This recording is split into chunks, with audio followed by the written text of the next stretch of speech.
The intimate wear category in India has undergone a significant transformation over the years. So the consumer attitude has changed. There are a lot of emergence of digital first brands, and even conversations around it, and body positivity, comfort, body confidence has been in has been central. So from your perspective, what has been the biggest catalyst behind this change, and how different do you see it today since the inception of the brand? What do you think the category stands today? So, of course, there has been from the time we started, it's been now almost 12 years plus for the brand, 12 years. And so a lot has changed almost, it's like a generational change as well. And when we had started, it was so difficult to advertise. There was no celebrity was willing to come forward and talk about it, and even our friends and families wouldn't even put Google review. Forget about them posting on Facebook. The creator economy or the influencer phenomena hadn't yet taken place. But when it started, also, then lingerie was a no category for them. They wouldn't want to work on lingerie. So, of course, a lot of conversations started to happen about body positivity, about issues related to women on all fronts, whether it's health, it's intimate care, menstrual health. A lot of conversations, women became more and more open about talking. And I think I would also congratulate my team a little bit on this, that we were also part of that conversation. We were also part of that, of the process where we pulled lingerie truly out of the closet and made it a mainstream topic. So, when we, like I said, when we started, there was no place to advertise. Even putting a hoarding, somebody will object to, and you will have to pull down the hoarding. And if you go talk too much about cotton comfort, it stays inside. It's like a andar ki baat kind of. It's like something which is not women were not even comfortable speaking to their friends. So we came upon this formula of wit and humor and entertainment. So we started to entertain women into speaking up of this. And I think that trick worked, and this trick worked at a large scale. It went beyond Clovia. People were talking this of their what is the right underwear, what is the right thing to wear with what dress, not just in context of Clovia, but whatever content we were seeding, it was giving way to a larger conversation. And therefore I feel actually quite proud of our journey and how we have been part of, like I said, bringing lingerie out of the closet. Okay, but now the conversations are also around. I mean, comfort is of course a part of it, but it's also about confidence. So, has that impacted your marketing strategies in any way? See, when from marketing perspective or from brand positioning perspective, communication perspective, generally brands in our space were taking, and globally taking, only two routes. Either it was all about functionality or it was all about sensuality and glamour. So there was no middle way. And you know what we through our research on, in fact, sensuality we abandoned quite early in the day, because when we spoke to women, they said we dress up for ourselves. Actually, the male gaze did not factor in your dressing unless it's a special occasion. And once again, like I said, if you keep it very very basic, then it is a basic conversation then. But when you are connecting with women, you have to connect with them, at their, you have to capture their imagination. It has to be, you have to speak of her aspirations, who she wants to be, what she would like to, what are her dreams, you have to sit next to her and gossip with her like a best friend. And that is the tone. And that's something we've incorporated in all our communications. If you feel like if you're going through Clovia, everywhere, anywhere, it'll be like one cheeky friend in the group who's talking to you. And so thus you are entertaining, or you are educating her and entertaining her, or whatever, the entertaining her into learning more about her body and education.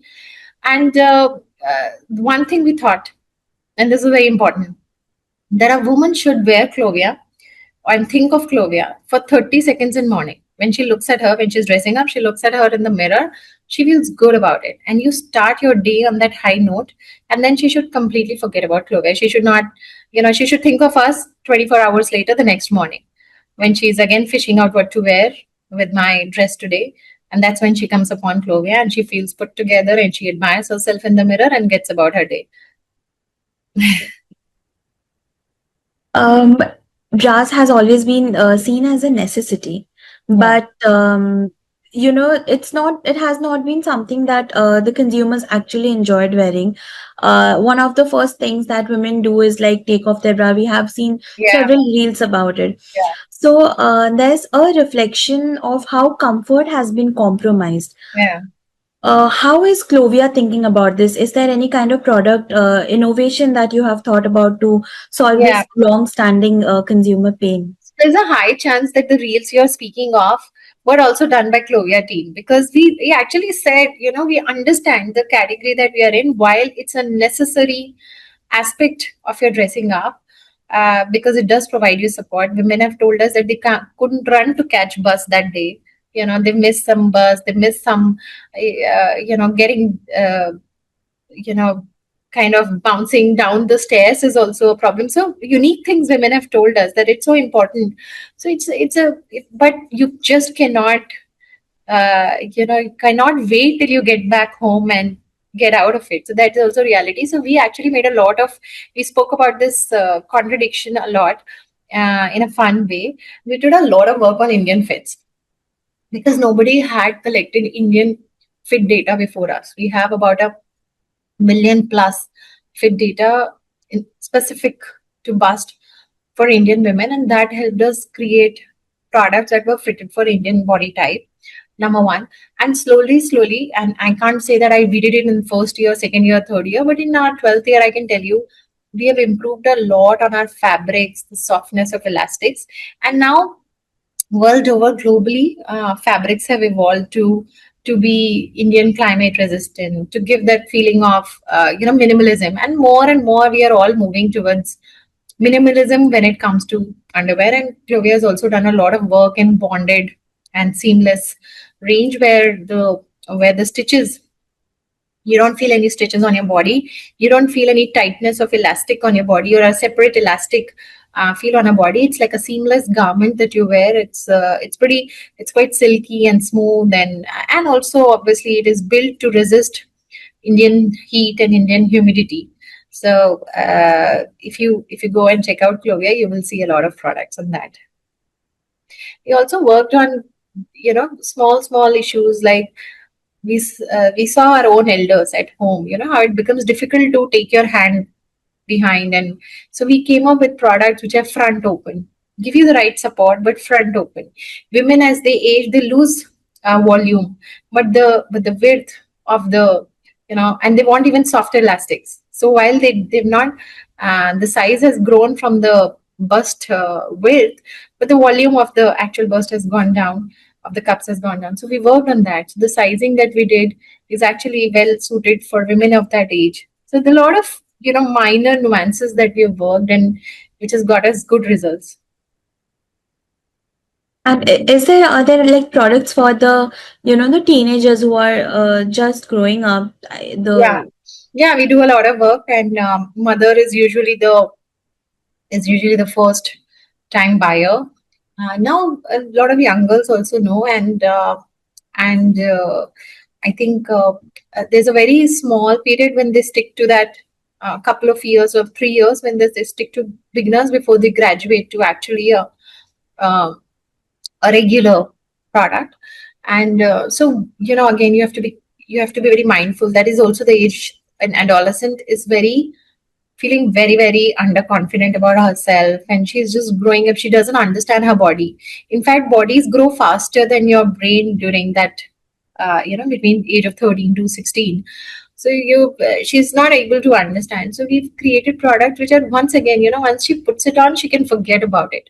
She doesn't feel conscious. So they look like camisoles, they look like they are absolutely invisible under the uniform, school uniforms, and very easy for mother to understand what to buy for her daughter. And how are these product innovations based on? Like, do you have real, conversations with the consumers, or are there consumer feedbacks, research, or development We team? built a lot of we built a feedback gathering engine right in the beginning. So we collect almost million feedbacks, million plus feedbacks till date on our products, and whatever customer is telling us, they come on site, you know they can rate the product, and we proactively reach out and we tell them what you did not like about it. Plus, we have an active mechanism. And today's socials also allow you a lot to connect with women who come and tell us what their problem is. And we hear actually a lot of more stuff that we can do, but business also doesn't allow you to do everything. So you do most of what you get to hear. And some of the innovations we've done, which we had to phase out because there was not enough, the market was not big enough. We could not make the unit economics stick. Some of the stuff we do only for, just it's done in small quantities so that if a woman comes, she finds some of the sizes are really unique sizes, but we keep them there. She may not find like big variety in it, but at least it is there. Okay. Yeah. Also, in the recent times, we have seen several innerwear brands have expanded their core offerings into sleepwear, shapewear, activewear, lounge. So, is this evolution a reaction to the, is it difficult to build a large scale business depending just on innerwear? Now, when a woman comes to shop for innerwear, it's a replenishment kind of a category, and it also falls. So today, if I say I'm an innerwear and I also want to do, let's say, t-shirts, sure I can. It's not that anybody stops you, but at least for Clovia perspective, I could say that. Uh, so okay, let me just put it like that. You will not find a lot of traditional old age brands doing this, expanding into other categories. But what Clovia did was that we built a whole proposition of brand, like I said, as a friend who understands you. It's an intimate partnership. So anything which is intimate and which is performance oriented, which means that you need the right fabric, right elastic, right raw material. It's not like just a top. So that's where the girl trusts us and she comes to us to find the solution. It's more like a solution oriented. And sleep also, I understand it's like a t-shirt shorts business, but it falls in the intimate space. Athleisure or activewear falls under the performance oriented space. And we do a lot of intimate care products as well. Sanitary napkins which are rash proof, an intimate wash, which has additional benefits. So of lightening and softening the area. And so these are again things which women have intimately shared with us. We've listened and created the products. But the category is large and it's growing larger and larger too, if that is what you meant. It's not a small category. Every woman must has to buy at different price points. The market exists for different brands. India has had a large number of local and regional products. The problem was that why there wasn't really a true national brand before us was that India is very divided in body types and preferences on fabrics and so on. So it's a inventory heavy category. The sizes width is large. So most brands just ordered few styles, let's say 6-12 size styles, and just 2 or 3 or 4 maximum sizes in it, maybe 6. But we do a minimum of 9 sizes in each. Mostly, I mean, average or minimum is 9. So when you do that size width, it's very important to you manage your inventory very well. And I think that's where the algorithms that we had written early on, which were predicting demand and forecasting and giving out the production plans for just in time kind of production, really helped us. The way we built our supply chain, and that's why we could scale. One brand could scale across India.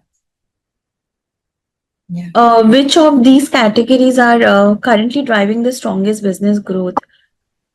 See, for us, our main category is bras, and it continues to grow because we continue to experiment and innovate in it and bring better products. And a girl, like, because we were speaking of market sizing, women earlier just spent about 150 to 100 rupees on that product, going up to 400. That was where the 98, 99% of market multiplied. Slowly, we've been able to expand her from 150 to 350, 400, even on the base. So she's graduating from her base local brand, a lot of brands with really regional names also. She just pays a small increment of 20-25%, but gets a far superior product and far superior brand experience post purchase um, experience and service from us, and a lot of consulting from us, lot of so we've slowly moved women into spending, they're opening their wallets on this category and getting that the benefits of it. So bras is our mainstay, bras, and then followed by underwear, but faster growing would be, I think, sleepwear and activewear, because they both of them are on a higher ASP. So they drive, the number of pieces versus it's a trade-off. So we've received growth from both those categories as well. Okay, and which one of it gets your marketing investment right now? Which are the priorities? No, we have distributed budgets for each category in that, uh, and we don't think actually so much in category, because every month there is a, the way we market is that every month we know which are the products that are coming or capsules that are coming. So there are either, so usually there is a product innovation or product something which we would have made after we hear a feedback, a new kind of a shapewear bodysuit, uh, new kind of maternity underwear or something. So that will get a budget. Then there will be budget on the seasonal launches, let's say bridal or summer or spring, back to school. So there's this whole calendar which gets the budget, and the rest of it is catalog, and a lot of our spends are now digital. So actually, a whole lot of it is almost entirely digital these days. So then their algorithm also plays, what is winning, everyday inventory. So it's like performance marketing there. Okay, so my next question is about it. So how do you divide your, what percentage of the total revenue is towards marketing and how much is it allocated to digital? Do you also plan for traditional in the way? We've done traditional campaigns from time to time, and because we have 80 stores, 80 5 plus stores, so there we do a lot of footfall campaigns. Recently we did a red carpet campaign on our store where we roll down the red carpet. Then we do a lot of like I think just sometime back Eid went, so we did some kulfi counters for during the evenings, and and these are regional and hyper local. So we do a lot of buzz around our stores, and but other than that, more and more our budgets are on digital. We do very little traditional media now. We've done a campaign. We've done celebrity campaigns with Shraddha Kapoor. We've done one with Manushi Chillar. So we've done that, but largely we've, I think, figured out how to drive traffic digital to offline as well, because the customer who we are targeting is 93% of them shop on offline, but they consume a lot of education and awareness and content from online. And how much of the total revenue is allocated to marketing? So depending on the month, and so some months it's higher. Usually it settles between 6 to 7%, and some months it will go up to 8-9%. Okay. Okay, and you would say the sales are more in the offline part or online? Uh, well, as of today, it tilts towards online, but Okay, offline is fast caught up. got it. So, as a brand, do you also think e-commerce or Q-commerce is something that you would like to invest in? E-commerce, while I understand you have your own app, Yeah, for well, Q-commerce, we are a leading player. Actually, we lead the pack on most marketplaces. And because of our vintage, in fact, most of the marketplaces, we were the first player. Sorry. We were the first brand to list. They opened the category with us. We've also, it's been some years. So all your leading marketplaces, the first, um, uh, many of them, we were the ones who went and pitched and said that this category should be there, and that's how the stores opened, and that's how the category started. So we lead the pack there on marketplaces. It's a very large business for us. And then QCom happened. We wrote that wave also very well. It has a very different mechanics to it. I mean, the way you watch for your SKU width or depth and the way you watch for your supply chain, and the those levers are different. But I think that's what brands like us did, right? New channels were getting built, new customer aspirations were rising, and then we were there. The timing was just right. Got it. You have spoken about a campaign with Manushi Chillar. She was also, I think, appointed as the brand ambassador of For that year. Clovia. For that Yes. year.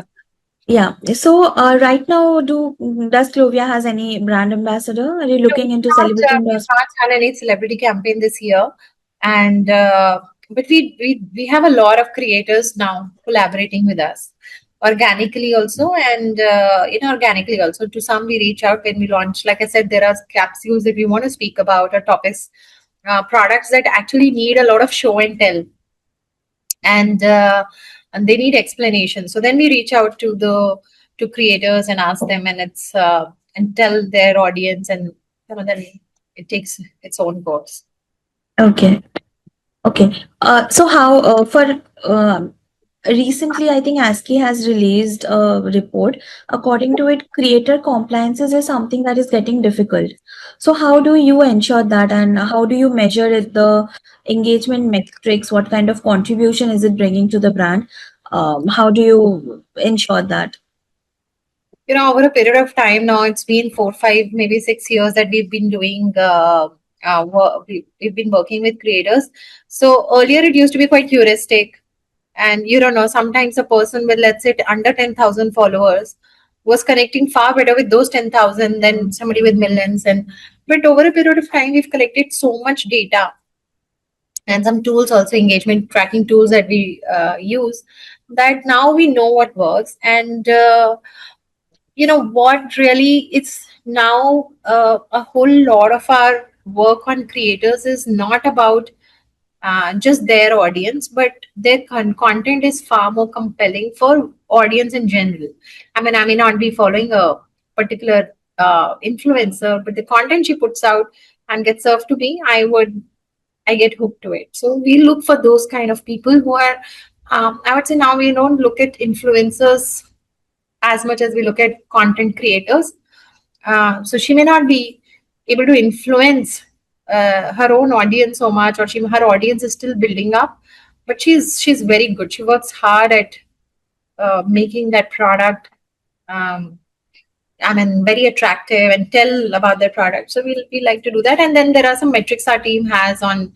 We do have some basics, because when you're doing the cost negotiation, it's still very very unorganized in India, and it's like it probably should be. Each person demands what they think they're worth, and but you have a certain budget. You want to drive a certain reach and impressions and conversion. So we've come up with our own internal formulas, and but we do track engagements very very deeply. Do you have a percentage for how is it divided between the new consumers and acquisition, Yeah, new yeah. So customer that part acquisition of and business, repeated customers? yeah, yeah. Yeah. So 67 to 68% of the business comes from repeats, Okay. because we are still acquiring new customers. We are still on a growth path, so we still have a very large uh, customer base, or business, 30% plus business coming from new customers, but largely this is a repeat category. A girl comes to us 3.5, 4 times a year. Hmm. The question was because the acquisition cost right now is rising and organic reach is going down. So I just wanted to understand, how do you divide your uh, No, our organic reach is not going down. It is not okay. going down. In fact, it is going up, and we do a lot of. See, the way people are browsing internet is changing. The way people collect information is changing. It's changed for me. It's changed for you. So you have to continuously keep working on it. And when people tell me our reach has dropped, our something has happened, and the question is there something wrong with the algorithm, I tell them you have to look at yourself. You've clearly not kept up.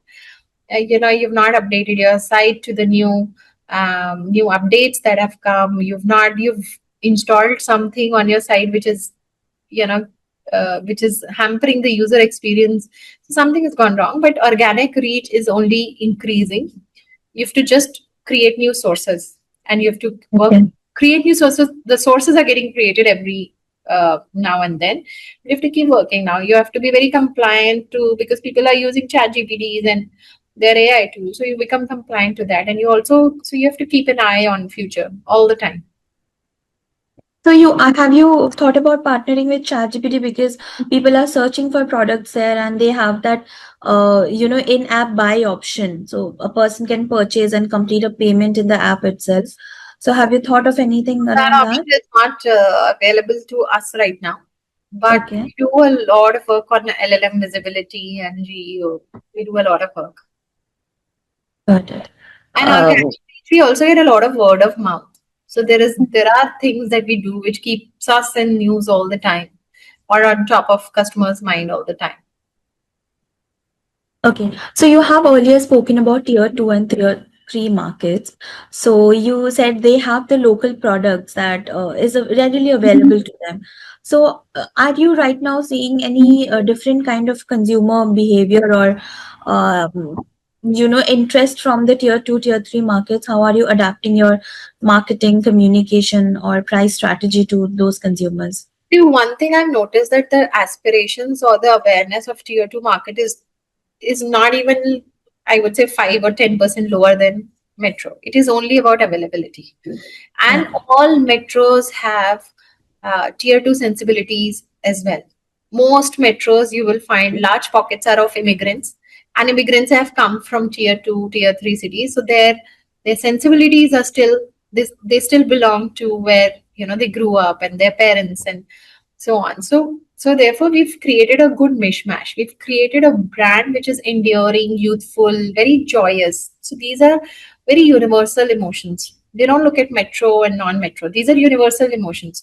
We've not created prestige and honor and that the thing that you get from wearing a logo. That's not. It's not. We've created a happy vibe, joyous vibe. So it is something which will connect with a girl in metro also, with a girl in non-metro also.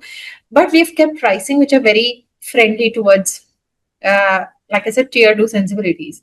I myself, I grew up in a tier three sensibility. So, I mean, I grew up in Hyderabad. So I think I would have always found difficult to pay beyond a certain point for anything, for shirt also, dress also, and therefore underwear also. So we've created a very strong product price proposition. It's never just the price alone. It's always product. What product are you offering at that price? So we've kept a very sweet price point, very palatable price points, and there are several price points that we operate at. We haven't stretched it too much, but there's a range of from 200 to about 1200, 1400, which where different products are placed, depending on the technicality of that product.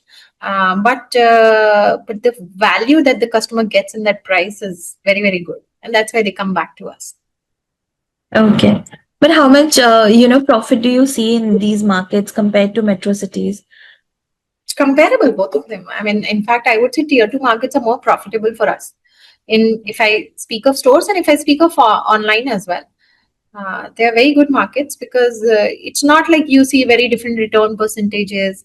Um, um, I have not, at least the last analysis I remember, it was probably better in tier two, the return Okay. percentages, because a person has waited that 1 day extra hours, and our store conversions are comparable. The store conversions are actually lowest in malls because they are high footfalls and there's a lot of window shopping there. But in high street store, somebody walking in an underwear store has a very high intent to purchase. So we see very good conversions in small towns also, and large towns as well. And it makes, and when you build your business on good unit economics, then you drive profitability from all markets. Yeah. Got it. So coming to the final question, as you look ahead, Yeah. maybe to 3 to 5 years, what do you think will define the next phase of growth for the intimate wear category and also for Clovia? What kind of evolution are you looking ahead? I think market is moving a lot. I wouldn't say for 10 years, but let's say till 5 years. That I can tell you, 10 years, 10th year, a lot more, something more may change. But we are going to go more and more towards minimalism, and the fabrics are going to get lighter. The fabrics are going to be far more better performing for the climates that we have and the humidity and things. And so the growth is going to come from innovation in fabrics and the materials that we use. And I see a lot of new solutions that will come because the outerwear of Indian women is also changing very fast. When I started my career 20 years back, the formal wear used to be kurtas, with a stiff cotton kurti and maybe a dupatta. Usually, before me, it was saris, from my mother's generation or just a few years elder to me. But now, workwear has also gone uh, quite a bit of it's massive change. So a lot of and that change I've observed. How from cotton kurtas to very different western wear and dresses, and even the fabrics that we wear in our tops and shirts have also changed so much. So if we've evolved, Clovia has evolved quite a bit on underwear to keep up with workwear changes. And I think that those solutions, as we add more for workwear, party wear, outerwear, cover her whole 7 a.m. to 9 p.m. or maybe 11 p.m. cycle. Those solutions will give us a lot of these untapped pockets. Yeah. Any difference in marketing that you would like to take ahead? Marketing and communication? Yeah, marketing also is getting more and more raw and honest. It's we are sharing a lot of all those. It's not glossed up anymore. The fashion montages, as we used to call it, no, it has to be a very compelling storytelling, and it has to have a lot of honesty. Okay, any large campaigns you're planning ahead for the future? No, we are an always on brand. We are not a very seasonal. We are an always on marketing brand because even though it's underwear, it's essentials, it doesn't need much, but we are giving something new every month. So there's always something new to look at.